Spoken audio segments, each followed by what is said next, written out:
Alhamdulillah, alhamdulillahilladzi arsala rasulahu bil huda wa dinil haqq liyudhhirahu 'ala ad-dini kullihi wa kafa billahi shahida. Asyhadu an la ilaha illallah wa asyhadu anna Muhammadan abduhu wa rasuluhu la nabiyya ba'dah. Allahumma shalli wa sallim wa barik wa karim wa 'azzim ala sayyidina wa habibina wa syafi'ina wa maulana Muhammad wa ala alihi wa ashabihi ajma'in.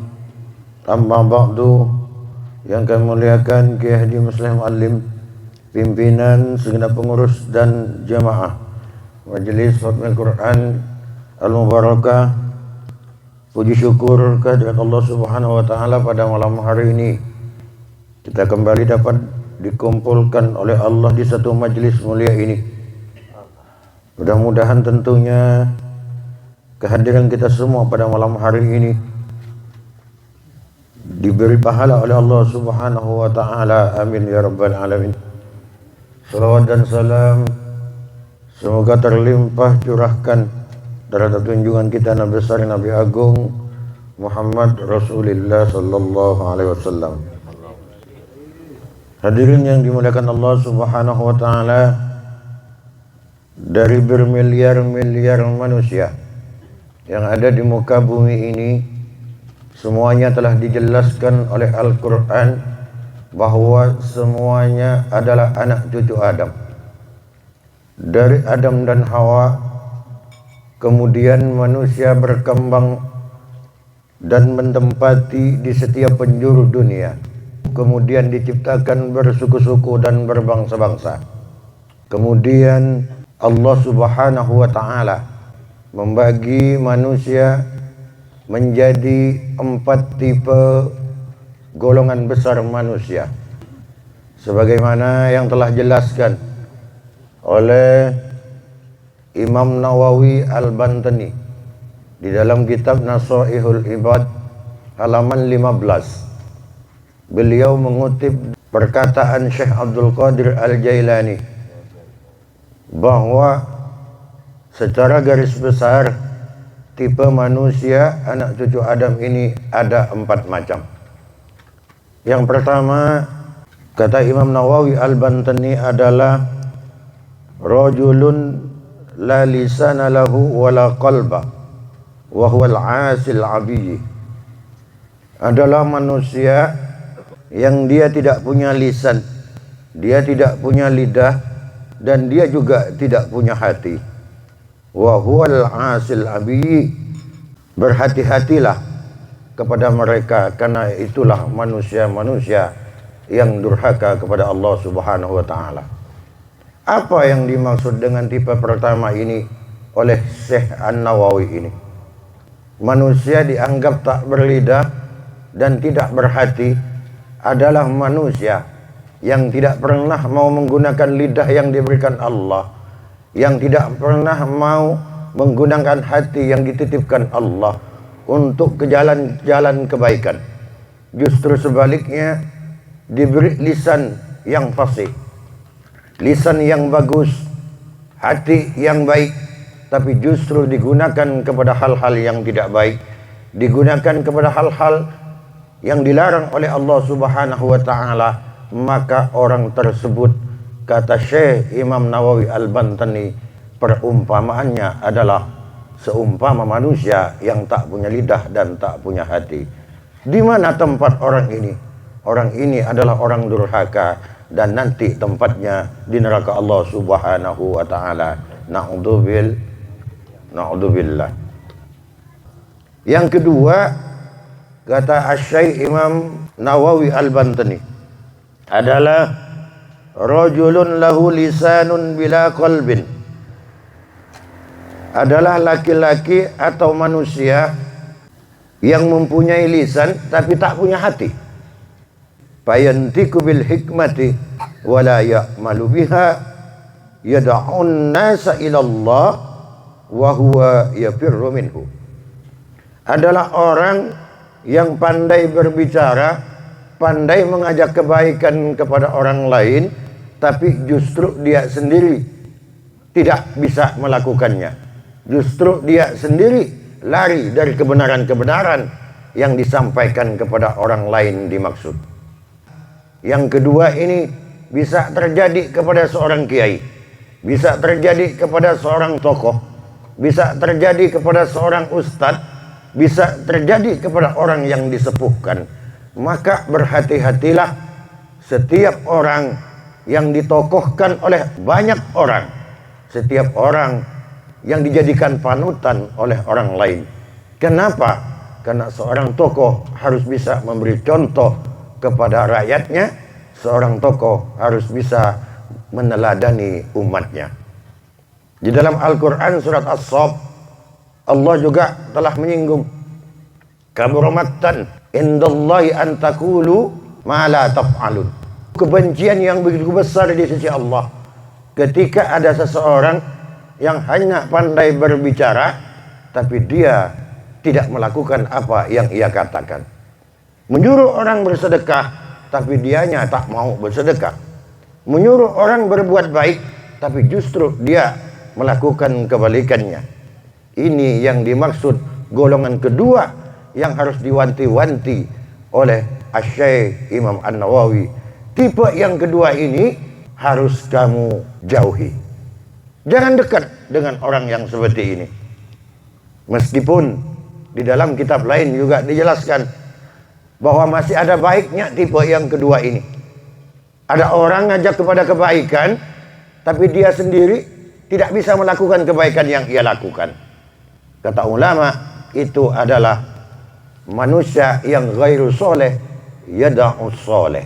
Adalah orang tidak baik tapi dia ngajak kepada kebaikan.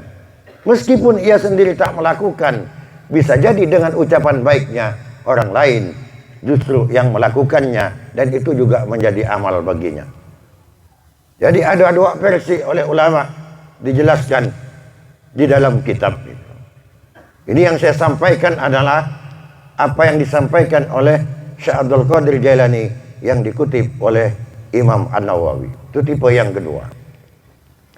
Ada tipe yang ketiga dan keempat, dan ini yang harus menjadi panutan bagi kita semua.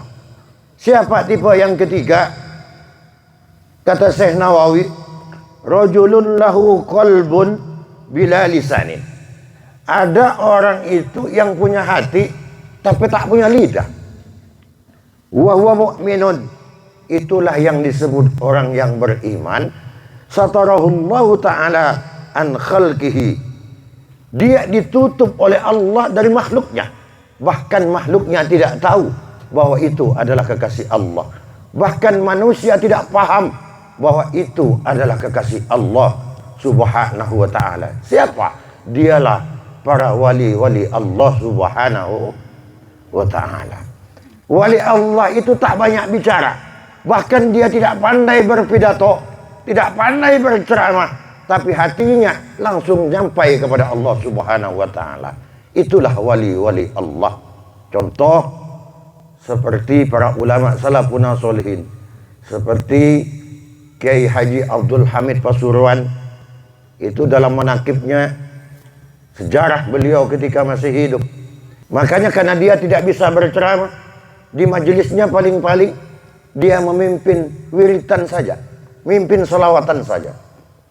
Tetapi ketika dia memimpin selawatan kepada jemaahnya, ya arhamar rahimin, ya arhamar rahimin, ya arhamar rahimin, fariz alal muslimin. Langsung menyentuh jemaahnya. Yang tidak baik menjadi baik, yang awalnya banyak melakukan dosa kepada Allah, kemudian dibuka hijab, dapat hidayah dari Allah subhanahu wa ta'ala berkat bimbingan dari Kiai Abdul Hamid Pasuruan itu.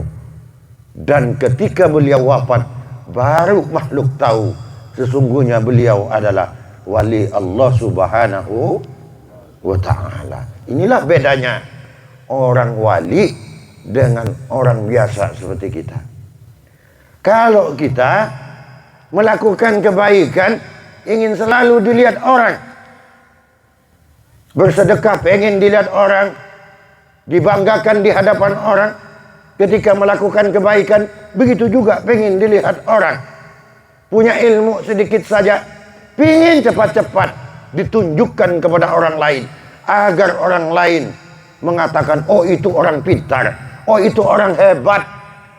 Tapi tidak dengan wali-wali Allah. Bahkan dia berbicara jarang. Sekali-sekali saja ia berbicara, tapi hatinya selalu berzikir kepada Allah. Hatinya selalu bersambung kepada Allah Subhanahu wa taala. Makanya setiap apa yang diminta oleh para wali Allah itu langsung dikabul oleh Allah, langsung diterima oleh Allah Subhanahu wa taala. Kalau ulama yang masih hidup, contoh seperti Raden Kiai Haji Khalil Hasan gitu. Kalau orator ceramah tidak begitu pandai beliau, tapi hidup beliau selalu berselawat. Kalau baca selawat bergetar, kalau ngaji Al-Quran bergetar sambil badannya. Dan kita ketika melihat wajahnya saja, kita sudah merasa ada sesuatu di badan kita. Kenapa? Karena nyetrum, Pak. Connect langsung. Karena beliau itu kekasih Allah. Beliau langsung bersambung kepada Allah Subhanahu wa ta'ala. Makanya orang itu kalau betul-betul pintar, betul-betul alim, betul-betul ia bersambung, yang dicari hanya ridho Allah, orang itu tidak akan pernah merasa lebih tinggi daripada orang lain. Tidak akan. Ciri-ciri orang wali itu bertemu, berteman, berhadapan dengan siapapun orang wali itu, dia akan merasa lebih kecil. Contoh, bertemu dengan anak kecil, yang ada di pikirannya pasti dia berkata begini, ya Allah, anak kecil ini anak tak berdosa, dosanya belum dicatat oleh Allah, dia ini orang baik, dia ini orang yang akan selamat. Tidak seperti aku yang sudah tua ini, justru dosa yang banyak aku lakukan. Ketemu anak kecil, ketemu orang yang umurnya lebih rendah dari dia, pasti dia berkata, ya Allah, pasti dia ini orang lebih baik dariku.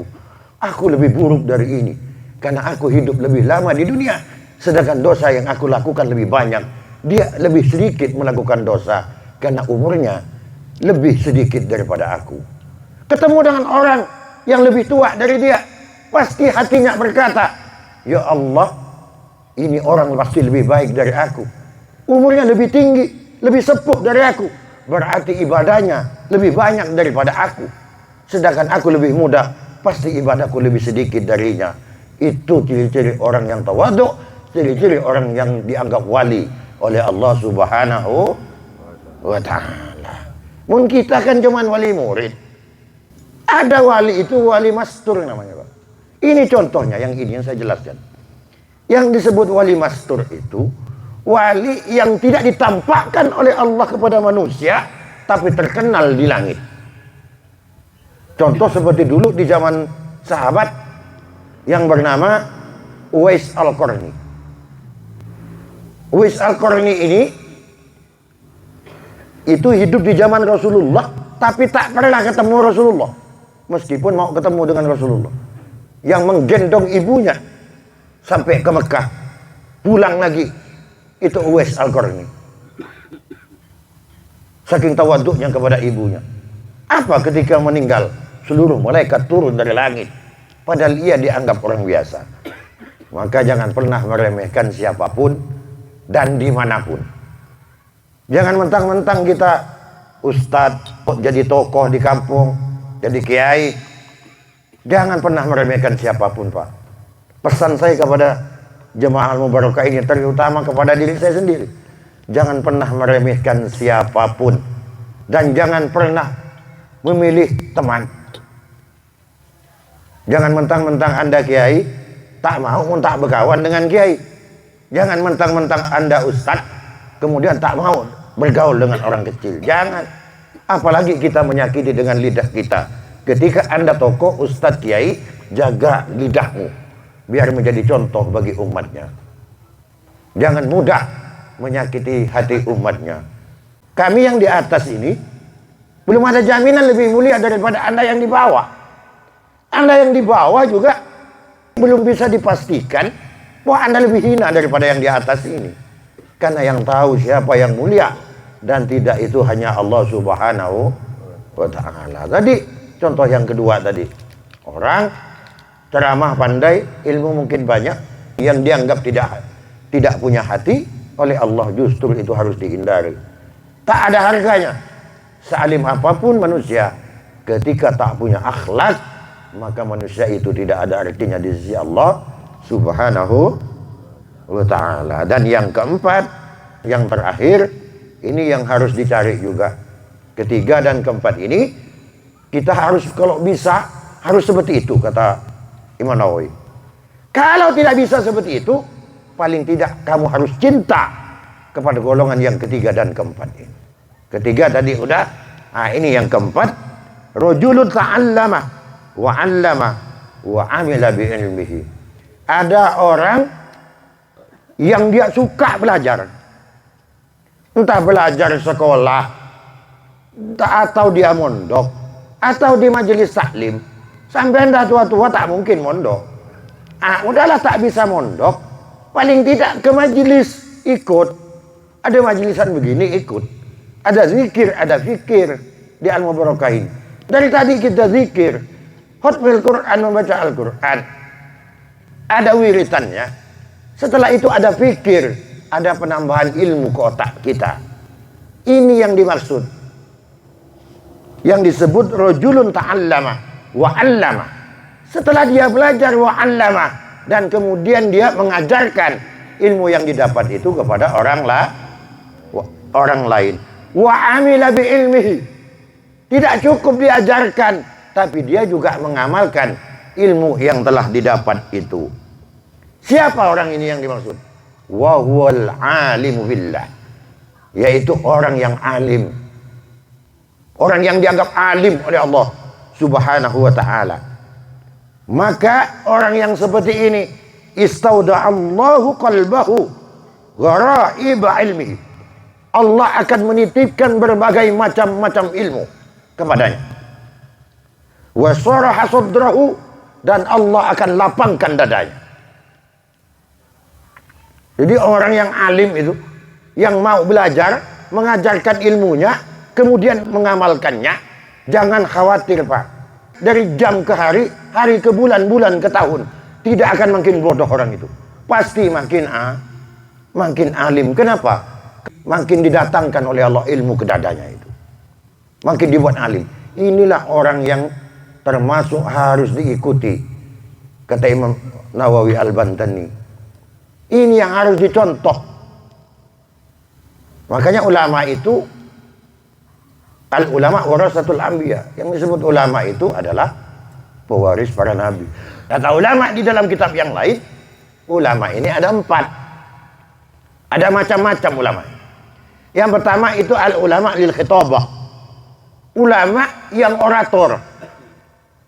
Pintar, alim dia, pandai dia ketika berbicara itu. Ketika berceramah, pandai mengulas kata itu, pandai. Sehingga orang bisa paham dengan apa yang saya sampaikan.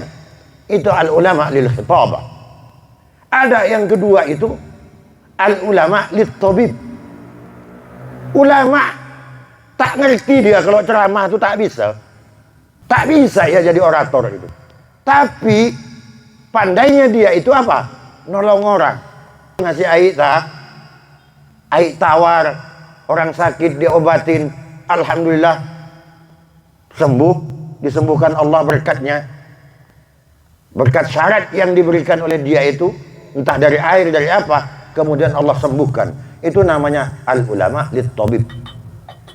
Ada yang ketiga, al-ulama lit ta'lim. Ulama yang bisanya itu mengajar. Ceramah tak bisa, ngobati orang tak bisa. Bisanya dia ngajar di pesantren, jadi ustadz, jadi guru, ngajar saja dia bisanya. Ada yang keempat, kata ulama, al-ulama lisiyasah. Ulama yang paham tentang politik, baik itu politik praktis, politik kemasyarakatan. Itu ulama yang keempat. Dia tahu bagaimana cara menghadapi jemaahnya, tahu bagaimana menghadapi rakyatnya. dari bermacam tipe karakter yang dimiliki oleh jemaahnya, dia paham untuk menghadapinya.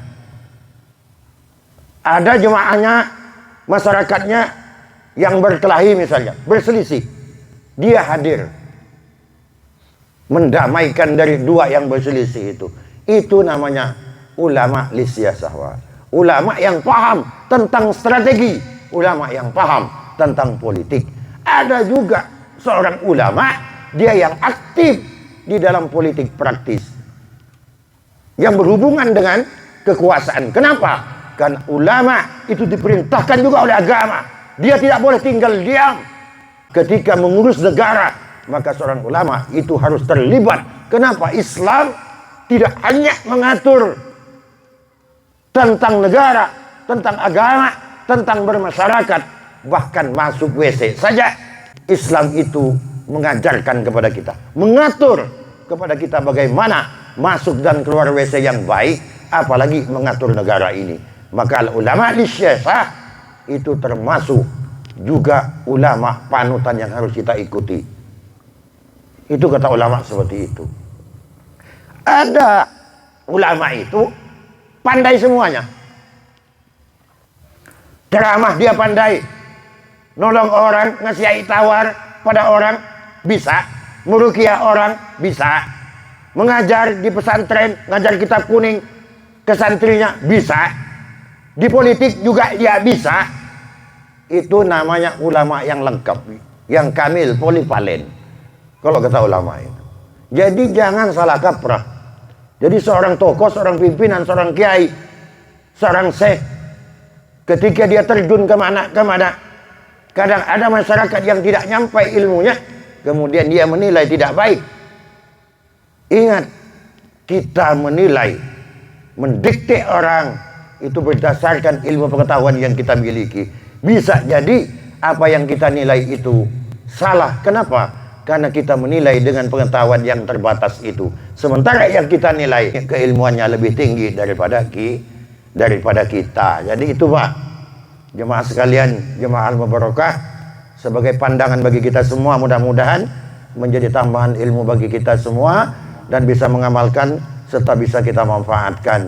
Amin ya rabbal alamin. Yang terpenting itu kesimpulan dari apa yang saya sampaikan ini, bahwa yang baik itu adalah manusia, itu adalah, kata Imam Nawawi Al-Bantani, adalah orang yang punya lisan dan dianggap juga punya hati. Jangan sampai kita masuk golongan yang pertama dan kedua, tapi upayalah kita agar menjadi golongan yang ketiga dan golongan yang keempat, agar kita diridhoi oleh Allah Subhanahu wa ta'ala. Demikian yang dapat saya sampaikan. Ihdinas siratal mustaqim wa la minkum. Wassalamualaikum warahmatullahi wabarakatuh.